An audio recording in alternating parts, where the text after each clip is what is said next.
Bonjour, nous sommes les jeunes reporters internationaux de lycée français Charles de Gaulle de Londres. Moi je m'appelle Nour et voici ma camarade Amici. Pour commencer, est-ce que vous pourriez vous présenter en quelques mots ? Bonjour à tous, je suis Frédéric Piquionne, ex-footballeur professionnel, 16 ans de carrière et aujourd'hui très content d'être parmi vous et pouvoir partager mon expérience. Merci. Donc vous êtes ex-footballeur, est-ce que vous avez toujours rêvé de faire cette carrière ? Non, j'ai pas rêvé de faire cette carrière professionnelle. Mon premier, on va dire, leitmotiv, c'est vraiment la passion du sport et la passion du foot. Et donc, dès mon plus jeune âge, j'ai joué au football à l'école, en bas de la maison. Et vraiment, la carrière professionnelle est vraiment venue bien après, à plus de 15 ans, plus de 16 ans, où je me suis dit pourquoi pas faire quelque chose. Mais vu que j'ai un parcours assez atypique dans le football, c'est vraiment quelque chose qui est venu très très tard. Mais la passion avant tout. Merci. Donc vous avez eu 15 ans, 16 ans de carrière. Quel est votre meilleur souvenir que vous puissiez en garder ? Mon meilleur souvenir, c'est quand je jouais en Ligue 1 à Saint-Étienne, parce que c'est ce qui m'a permis de pouvoir grandir, d'évoluer, de faire des matchs très importants, et ce qui m'a permis ensuite, même avec mon transfert à Monaco, de pouvoir goûter à l'équipe de France. Donc je pense que c'est ma meilleure carrière au niveau football, mais sinon au niveau des fans, au niveau de vraiment l'atmosphère football à proprement dit, je pense que c'est mes années en Angleterre qui ont été les meilleures.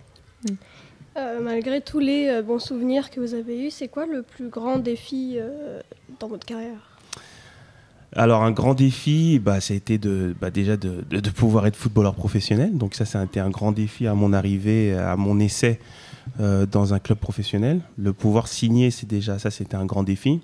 Et puis après, de pouvoir évoluer en Ligue 1. Je pense qu'il y a énormément d'enfants et de joueurs qui veulent devenir professionnels. Et c'est très très dur. Il y a beaucoup de sacrifices à faire. Il y a beaucoup il faut avoir un mental assez exceptionnel. Et puis voilà. Donc c'est vraiment, je pense, mon plus gros défi, c'est d'avoir eu cette signature en pro. Maintenant, pouvez-vous nous parler un peu sur votre après-carrière ? Alors j'ai arrêté le football en 2015, donc ça va faire presque 10 ans que j'ai arrêté le foot. Et j'ai entamé des démarches pour être coach, pour transmettre, surtout chez les jeunes dans un premier temps. Donc j'ai passé mes diplômes d'entraîneur pour l'instant, et puis j'ai continué avec la passion du foot d'être sur les terrains, mais en tant que commentateur sportif. Donc je suis consultant aujourd'hui pour une chaîne Prime Video, et donc je commente la Ligue 1 et les matchs le week-end. Très bien. Vous avez une association, est-ce que vous pouvez un petit peu développer de cette association ? Oui, alors c'est une association dans les Outre-mer pour l'instant, qui a été créée en 2022. On a commencé la première édition en Guyane, puis en Martinique, et nous sommes là sur la 3e édition qui sera sur la Guadeloupe, et on est axé sur de la cohésion sociale, on est axé sur le sport scolaire, sur la santé, et on a envie de véhiculer des valeurs telles que la mixité, l'inclusion et toutes les valeurs un petit peu et les sujets sociétaux d'aujourd'hui qui sont très importantes aujourd'hui, et donc on a envie en tout cas de pouvoir transmettre notre expérience à nos jeunes compatriotes qui sont très très loin, à 8000 km et voire moins plus, puisque la Nouvelle-Calédonie est à 24 000 km, donc ce sont des régions françaises, il faut pas oublier, et on a envie en tout cas de pouvoir leur apporter notre expérience pour remettre les choses dans l'endroit. Oui, et pour finir, auriez-vous un message à faire passer aux générations futures ? Ce sont toujours les mêmes choses, les mêmes messages. C'est des valeurs de respect, de sacrifice, de